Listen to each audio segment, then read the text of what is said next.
નમસ્કાર મિત્રો, મારી યુટ્યુબ ચેનલમાં ફરી એકવાર આપનું હૃદયપૂર્વક સ્વાગત છે। જે લોકોએ મારી ચેનલને સબસ્ક્રાઇબ કરી છે અને જે લોકોએ સબસ્ક્રાઇબ નથી કરી પરંતુ મારા વિડીયો જોવે છે, કમેન્ટ કરે છે, લાઇક કરે છે, એ દરેકનો ખૂબ ખૂબ ધન્યવાદ।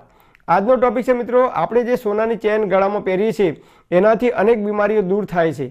જી હા મિત્રો, તમને નવાઈ લાગશે કે સોનાની ચેન પહેરીએ છીએ એનાથી એનો ઉપયોગ કરવાથી આપણા શરીરમાં અનેક બીમારીઓ દૂર થાય છે। જી હા મિત્રો, આ વાત સાચી છે। તો કોઈ પણ પદાર્થ હોય, તોબુ હોય, સોનું હોય, ચાંદી હોય કે માટી હોય, દરેક પદાર્થનો પોતાનો ગુણધર્મ હોય છે અને એ ગુણધર્મ પ્રમાણે આપણને એના ફાયદા અને નુકસાન પણ થાય છે। તો દાખલા તરીકે આપણે જોઈએ તો તોબાના વાસણની અંદર આપણે પાણી ભરી રાખીએ અને 8 કલાક પછી જો તોબાના વાસણમાં ભરેલું પાણી પીએ તો પાણી તોબાના વાસણ સાથે રાસાયણિક પ્રક્રિયા કરે છે અને એના કારણે એ પાણી પીવાથી આપણા શરીરની અંદર ઘણા બધા રોગ દૂર થાય છે અને ઘણા બધા ફાયદાઓ થાય છે। એ જ રીતે માટીના વાસણમાં જે રાખેલું પાણી હોય, માટલીમાં ભરેલું પાણી, તો એની અંદર મેગ્નેશિયમ, પોટેશિયમ અને આયર્ન જેવા તત્વો ભરપૂર પ્રમાણમાં મળી રહે છે, જેના કારણે માટલીની અંદર રાખેલું પાણી પીવાથી આપણને ખૂબ લાભ થાય છે। એ જ રીતે સોનું એ ગરમ વસ્તુ છે અને ચાંદી એ ઠંડો પદાર્થ છે। તો સોનાના વાસણની અંદર રાખેલું પાણી પીવાથી આપણને ઘણા બધા ફાયદાઓ થાય છે।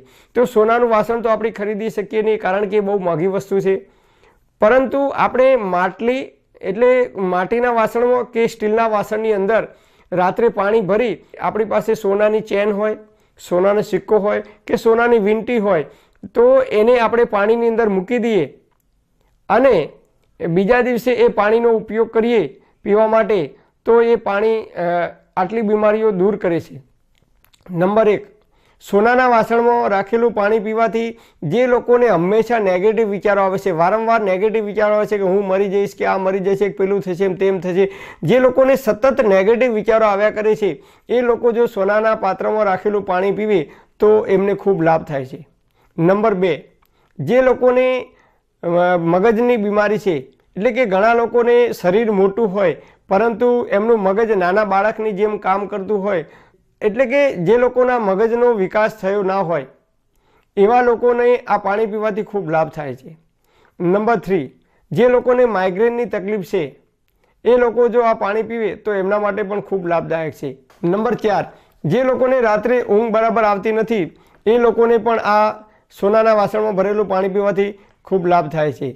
નંબર 5, જે લોકોને ચક્કર આવે છે, નીચે પડી જાય છે, બેહોશ થઈ જાય છે, હાથ પગ ટેઢા મેઢા થઈ જાય છે, તો એવા લોકોને જો આ પાણી પીવે તો એમને પણ ખૂબ લાભદાયક છે આ પાણી। તો સોનાના વાસણમાં રાખેલું પાણી, તોબાના વાસણમાં રાખેલું પાણી અને માટીના વાસણમાં રાખેલું પાણી ક્યારે પીવું જોઈએ?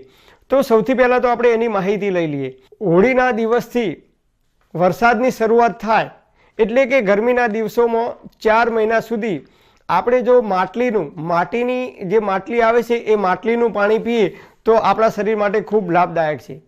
પછી વરસાદની શરૂઆત થાય છે અને વરસાદ પૂરો થાય ત્યાં સુધી એટલે કે ચોમાસાના 4 મહિના દરમિયાન જો આપણે તોબાના વાસણમાં ભરેલું પાણી પીએ તો એ આપણા શરીર માટે ખૂબ લાભદાયક છે।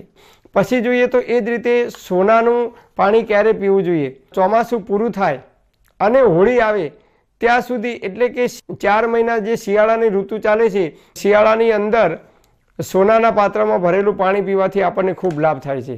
તો પાણીને સૌથી પહેલાં તો પાણીને બરાબર ઉકાળીને ઠંડુ કર્યા પછી જ્યારે રૂમ ટેમ્પરેચર ઉપર આવી જાય છે પાણી, પછી તમે સ્ટીલના, માટીના કે કોઈ પણ વાસણમાં ભરી અને પી શકો છો। એને વારંવાર એ પાણીને ગરમ કરવાની જરૂર રહેતી નથી। તો આ રીતે જો આપણે ગરમ કરીને, ઉકાળીને, ઠંડુ કરીને પાણી પીશું તો એ આપણા શરીર માટે ખૂબ લાભદાયક છે। Thanks for watching my video. Thank you.